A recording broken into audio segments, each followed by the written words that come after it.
Alright guys, my name is Doolittle, and I'm going to start off by asking you all a question. Who here hates climbing the hill stairs? Raise your hands. Alright, so picture doing that for like 5 hours a day, every day for about 10 days or so, and then picture that in like the freezing cold, like below zero, and then picture doing that with like barely any oxygen to breathe. That's just like a little bit of what it might be like to climb Mount Everest. So, in 1953, the first two people climbed Mount Everest, Edmund Hillary and Tenzing Norgay. And ever since then, more people have found it able to climb, and it's become an increasingly more popular mountain to like adventure on. And now I think just about every country in the world has put their flag on top of it. So, since then, I'm going to tell you a little bit about the mountain itself, the dangers of climbing Mount Everest, and the payoff for climbing stuff. And Everest is basically just like a bucket list thing for a lot of people who like to climb or outdoors or mountaineering hobbies. But because of that, a lot of people also die. Roughly 6 or so people die every year from climbing Mount Everest. So I've always been personally interested in it. I'd love to climb Mount Everest one day. I don't know if I ever will. It's a little bit of a far shot, but I would love to do that. And I've also researched this a little bit on my own, and then researched it thoroughly to present the speech. And to begin, let me put it in perspective. So where is Mount Everest? It's, where is this slide?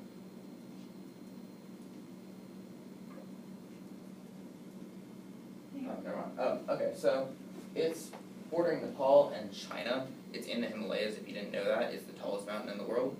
So I'm going to tell you a little bit about it, a little bit about the dangers and the payoff for doing so. So, how tall is it?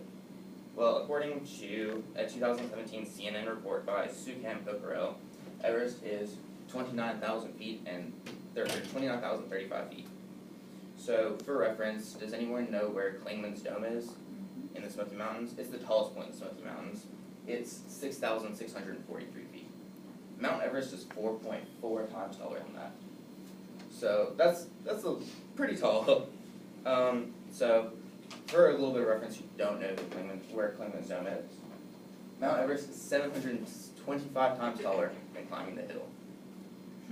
So here's a little bit of a chart size reference. Here's Everest, here's Clingman's Dome, and there's the hill. So over the last 60 years, about 4,469 people have climbed Mount Everest, and 282 people have died on it that we know of. So that's quite a bit of deaths, and I'm going to tell you a little bit of why some of those deaths might have happened. The main one being altitude sickness, surprisingly. People start to climb it, their bodies aren't ready for it, and their lungs shut down, they stop being able to breathe, their body gets sick, and they just stop functioning and die.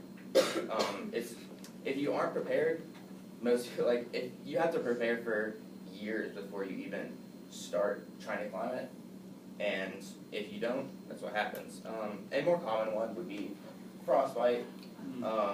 It happens to a lot of people. I think 40% of people who climb Everest get frostbite in one way or another. 10% have lost a limb from it. So it's pretty serious. And then another minor, or not minor, but less common thing to happen is a disaster like an avalanche or a blizzard that would leave people stranded or away from their trekking crew and potentially dying. I think about 4 years ago there was a big avalanche that killed 18 people who were climbing it out of a 200-person group.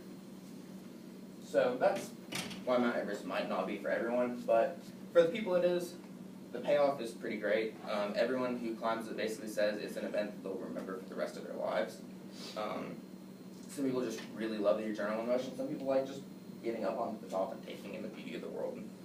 And for any mountaineers, Everest is just kind of an end goal. It's the tallest mountain in the world, so that's anyone who likes to climb mountains, that's what they want to do one day. And to wrap up the payoffs, there's a study done by a psychologist named James Lister on a group of climbers who climbed Mount Everest in 1963, and this is a quote from his journal. It says, "Focusing and wholeheartedness and their consequences of vividness, intensity, and transcendence are not easy to achieve in everyday life, and may be one of the deeper things that mountaineering is all about. So, during the speech, I talked a little bit about the mountain, talked a little bit about the dangers of climbing it, and I talked about the payoff. So, all I hope is that next time you guys are climbing the hill, just remember that it's 725 times easier than climbing Mount Everest.